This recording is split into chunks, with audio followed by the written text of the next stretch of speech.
নেপালের সাম্প্রতিক রাজনৈতিক ইতিহাস মূলত তিনটি প্রধান শক্তিকে ঘিরে আবর্তিত হয়েছে: নেপালি কংগ্রেস, সিপিএন ইউএমএল-এর নেতা কেপি শর্মা ওলি আর সিপিএনের নেতা প্রচণ্ড।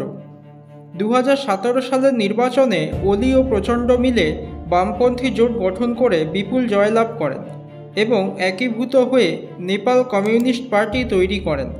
ফলে নেপালি কংগ্রেস বিরোধীতে চলে যায়। কিন্তু 2020-21 সালে ওলি ও প্রচণ্ডের দ্বন্দ্ব তীব্র হয়। আদালত এই একীভূত দলকে বেআইনি ঘোষণা করে এবং দুই দল আবার আলাদা হয়ে যায়। এরপর 2022 সালের নির্বাচনে কোনো দলই পূর্ণ সংখ্যাগরিষ্ঠতা না পাওয়ায় প্রচণ্ড হঠাৎ করে নেপালি কংগ্রেসের সাথে জোট গঠন করে প্রধানমন্ত্রী হন। 2022 থেকে 2024 পর্যন্ত ক্ষমতায় থাকেন।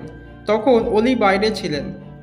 তবে রাজনৈতিক অস্থিরতা কমাতে 2024 সালে নতুন এক চুক্তি হয়, যেখানে নেপালি কংগ্রেস ও ইউএমএল মিলে ক্ষমতা ভাগাভাগির সমঝোতায় পৌঁছায়।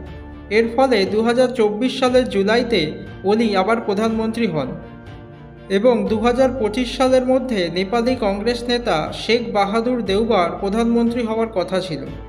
কিন্তু এ সময়ের মধ্যে তরুণ প্রজন্ম বা জেন জেডের ব্যাপক আন্দোলনের ফলে শেষমেশ 9 সেপ্টেম্বর 2025-এ কেপি শর্মা ওলি বাধ্য হন পদত্যাগ করতে। তরুণ প্রজন্মের এই ব্যাপক আন্দোলনের পেছনের মূল কারণগুলি ছিল সামাজিক মাধ্যম নিষিদ্ধকরণ। সরকারের একটি আইন অনুযায়ী সামাজিক মিডিয়াগুলোর নিবন্ধন বাধ্যতামূলক করা হয়েছিল। বেশ কিছু প্ল্যাটফর্ম নিয়ম অনুসরণ না করায় তাদের বন্ধের ঘোষণা হয়। এই সিদ্ধান্ত পশ্চিমা সংবাদ মাধ্যম এবং স্থানীয় জনমত অনুযায়ী মতবিনিময় ও বাক স্বাধীনতার উপর একটি আক্রমণ হিসাবে দেখা হয়। 2 নম্বরে রয়েছে দুর্নীতি, নেপোটিজম ও রাজনীতিতে পারিবারিক সম্পর্কের ব্যাপক অভিযোগ। অনেক তরুণ মনে করেন রাজনৈতিক নেতা ও তাদের পরিবারের লোকজন রাজনীতি, ব্যবসা ও নিয়োগ প্রভৃতি ক্ষেত্রে অন্যায় সুবিধা নিচ্ছে, অর্থাৎ ক্ষমতার অপব্যবহার হচ্ছে।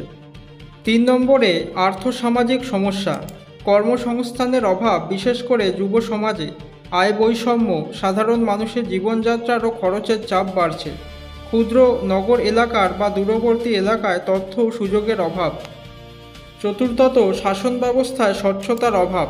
জনগণের দাবি সরকারের হিসাব দেওয়ার ব্যবস্থা হোক। কিছু সময় ক্ষমতাশীল মহলে অধিকার ও নিয়মনীতি গোপন রাখা হয়, যা অস্থিরতার কারণ। পঞ্চমত, নতুন প্রজন্মের ডিজিটাল সচেতনতা ও সংযোগের ক্ষমতা। তরুণরা সোশ্যাল মিডিয়া ব্যবহার করে দ্রুত সংগঠন করতে পারছে। তাদের বক্তব্য দ্রুত ছড়িয়ে পড়ছে। তারা নেপো কিডস বা প্রভাবশালী নেতাদের সন্তানদের বিলাসবহুল জীবনযাপন ও রাজনৈতিক প্রভাব নিয়ে সচেতন এবং এটি এক ধরনের প্রতিশোধমূলক বিষয় হয়ে উঠেছে। এই ব্যাপক আন্দোলনের ফলস্বরূপ সরকারের পতন ঘটে। 9 সেপ্টেম্বর 2025-এ প্রধানমন্ত্রী কেপি শর্মা ওলি পদত্যাগ করতে বাধ্য হন। এটি ছিল তার চতুর্থবারের মতো প্রধানমন্ত্রীত্বের শেষ অধ্যায়। ওলির সরকার কার্যত ভেঙে পড়ে এবং এর ফলে রাজনৈতিক অস্থিরতা দেখা দেয়, সামাজিক পরিবর্তন হয় এবং সামাজিক মাধ্যমগুলোর গুরুত্ব বৃদ্ধি পায়। বন্ধুরা, এরকমই রহস্য, রোমাঞ্চকর ও অজানা তথ্য নিয়ে আমি হাজির হব এই জ্ঞানের দিশায়। সবাই খুব ভালো ও সুস্থ থাকবেন।